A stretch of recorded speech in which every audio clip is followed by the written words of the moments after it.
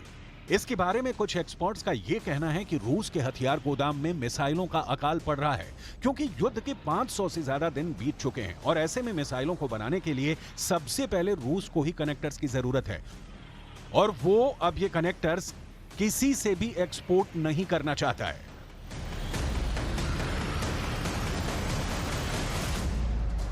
युद्ध में सबसे बड़ा हथियार है सटीक खुफिया जानकारी होना और ऐसा ही एक जानकारी यूक्रेन को मिली है और दावा यह किया गया है कि यूक्रेन ने सिर्फ पेपर ड्रोन से ही रूस के 5 लड़ाकू विमान उड़ा दिए हैं। पेपर ड्रोन यानी कागज का ड्रोन, ये शब्द आपने शायद पहली बार ही सुना हो, लेकिन ऐसा हो रहा है। बिल्कुल ऐसा इसलिए हम कह रहे हैं कि इस पेपर ड्रोन ने जंग में बहुत जबरदस्त चोट दी है। कागज का ये ड्रोन ऐसा है कि कई बार बड़े वॉर एक्सपर्ट भी चकरा गए।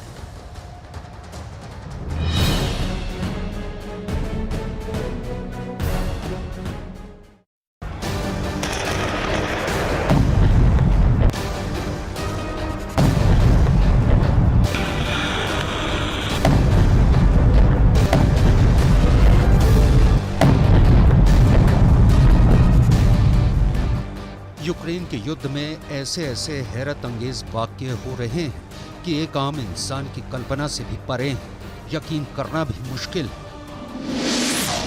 क्या लड़ाकू विमानों को कोई कागज का ड्रोन तबाह कर सकता है?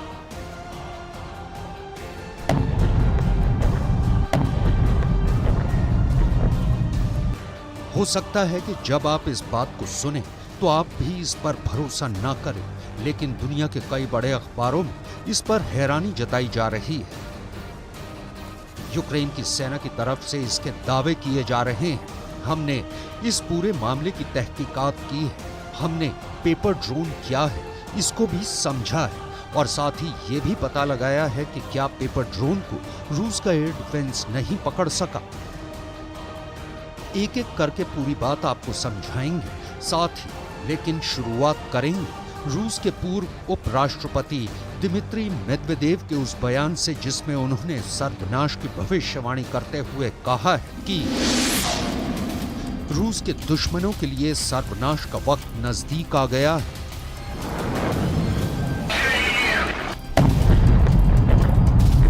सब कुछ आपको बताने वाले हैं, लेकिन विस्तार से समझेंगे कि आखिर क्या है ये पेपर ड्रोन अटैक का मामला। पेपर ड्रोन अटैक इस युद्ध का अब तक का सबसे अकल्पनीय, अभूतपूर्व और अविश्वसनीय मामला बताया जा रहा है। ये है ज़ेलेंस्की का वो चीता कमांडर जिसने कागज के ड्रोन से लड़ाकू विमानों को मार गिराने का दावा किया है। वसीम मल्यूक यूक्रेन की सुरक्षा सेवा के प्रमुख हैं। यूक्रेन की सुरक्षा सेवा को SSU कहा जाता है, जिसका फुल फॉर्म है security service of Ukraine. SSU का मुख्य काम यूक्रेन की सुरक्षा और यूक्रेन की सुरक्षा से संबंधित खुफिया जानकारियां जुटाना होता है। लेकिन इसी सुरक्षा एजेंसी SSU के सूत्रों ने जानकारी दी है कि 26 से 27 अगस्त की मध्य रात्रि के बीच यूक्रेन ने पेपर ड्रोन से रूस के बॉर्डर स्टेट कुर्स्क पर हमला करके रूस के 5 लड़ाकू विमान तबाह कर दिए। हमले का दावा कितना सच है और हमले की पूरी डिटेल क्या है आपको आगे बताने वाले हैं, लेकिन सबसे पहले आपको ये भी समझाएंगे कि आखिर ये पेपर ड्रोन होता क्या है। दरअसल पेपर ड्रोन का मतलब है कार्डबोर्ड और मोटे कार्ड शीट से बने हुए ड्रोन।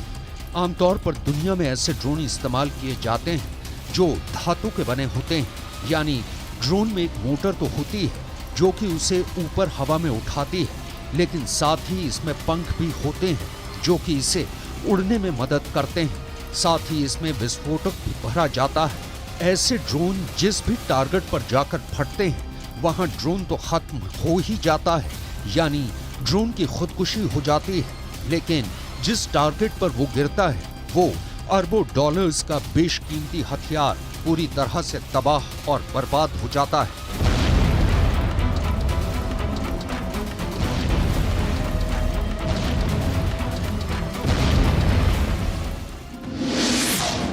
लेकिन यूक्रेन की सुरक्षा एजेंसी के सूत्र जो दावा कर रहे हैं उसके मुताबिक ऐसे कार्डबोर्ड के ड्रोन बनाए गए और फिर उस कार्डबोर्ड के ड्रोन में विस्फोटक लगा दिए गए और इन ड्रोन्स को रिमोट कंट्रोल के द्वारा संचालित किया गया और फिर उस जगह पर विस्फोट करवा दिया गया जहां पर रूस के 5 लड़ाकू विमान मौजूद थे। ये दावा कितना सही है इसकी पड़ताल भी हमने की है। सबसे पहले तो ये समझिए कि जिस कुर्स्क स्टेट पर हमले की बात कही जा रही है वो आखिर रूस में कहां मौजूद है। कुर्स्क स्टेट रूस और यूक्रेन की सीमा पर मौजूद है। कुर्स्क के जिस मिलिट्री बेस पर हमले का दावा यूक्रेन ने किया है वो यूक्रेन के बॉर्डर से 100 किलोमीटर के अंदर ही मौजूद है। पेपर ड्रोन को 100 किलोमीटर के अंदर तक सफलतापूर्वक इस्तेमाल किया जा सकता है। एक और सबूत है जिससे ये साबित होता है कि 26-27 अगस्त की आधी रात के बीच कुर्स्क शहर में कुछ हलचल देखी गई थी, क्योंकि इस क्षेत्र के गवर्नर रोमन स्टोरोवॉयट ने हमले के बाद ही एक टेलीग्राम पर पोस्ट करके कहा था कि यूक्रेन ने एक बार फिर रात भर और 27 अगस्त की सुबह ड्रोन का उपयोग करके रूस के क्षेत्र पर आतंकवादी हमले करने का प्रयास किया है। गवर्नर के मुताबिक उस वक्त रूस के एयर डिफेंस ने ब्रॉन्स्क और कुर्स्क क्षेत्र के ऊपर उड़ रहे 2 ड्रोन्स का पता लगाकर उन्हें नष्ट कर दिया था। कुर्स्क के गवर्नर ने ये तो नहीं बताया कि कुर्स्क की मिलिट्री एयरफील्ड पर कोई हमला हुआ है, लेकिन ये जरूर कहा था कि कुर्स्क में ड्रोन ने एक इमारत पर हमला किया था, जिससे कुछ खिड़कियां टूट गई थी, लेकिन किसी की जान नहीं गई है। बाद में इसकी तस्वीरें भी सामने आई थी। हालांकि तब कुर्स्क के गवर्नर ने ये बात बिल्कुल भी नहीं बताई कि ड्रोन ने हमला करके लड़ाकू विमानों को नष्ट कर दिया है। लेकिन इस हमले पर यूक्रेन की सुरक्षा और खुफिया एजेंसी के एक सूत्र ने कीव इंडिपेंडेंट अखबार को बताया है कि 26 से 27 अगस्त की मध्य रात्रि में 13 ड्रोन्स ने हमला किया था।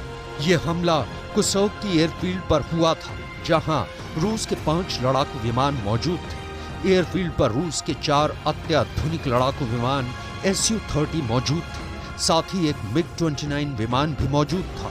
विस्फोटकों से लदे पेपर ड्रोन्स इन 5 लड़ाकू विमानों पर जाकर टकरा गए।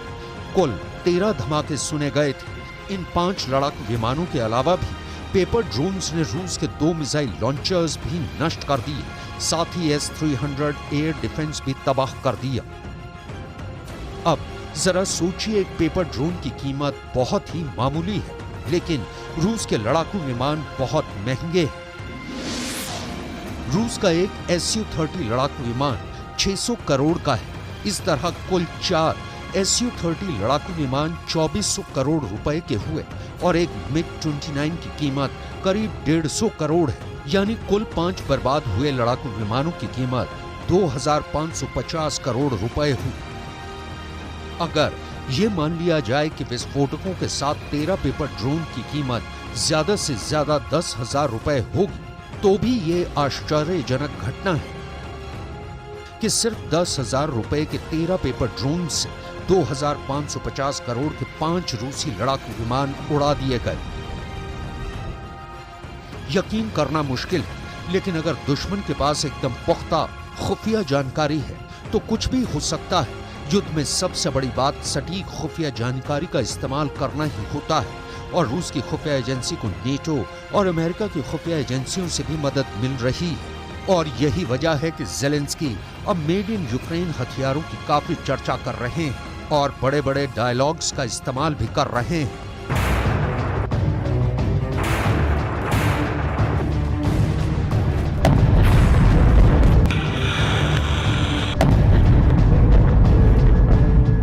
Була окрема нарада щодо нашого українського виробництва зброї, Мінстратегпром, Укроборонпром, керівники вітчизняних виробництв, гармати, які зроблені в Україні, снаряди, які зроблені в Україні, дрони, ракети, бронетехніка. Максимально збільшуємо обсяги виробництва. Україна це може. Фінансування є. Наша оборонка даватиме більший результат.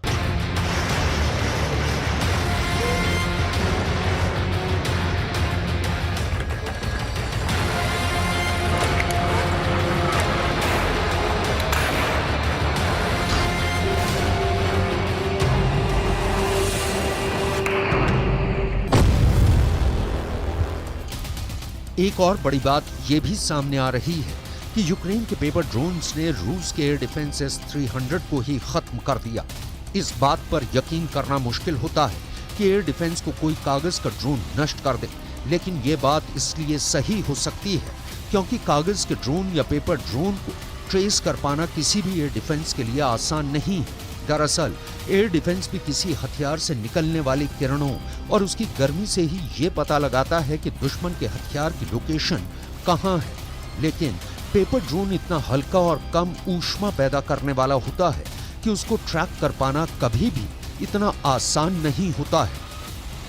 अगर पेपर ड्रोन का हमला वाकई में सही है तो ये मानकर चलिए कि अब ज़ेलेंस्की इस बेहद सस्ते ड्रोन की मदद से और भी कई हमले की योजनाओं को तैयार कर सकते हैं। वैसे भी यूक्रेन के ड्रोन इस वक्त मॉस्को तक मार कर रहे हैं, जो रूस के लिए किसी बुरे सपने से कम नहीं है।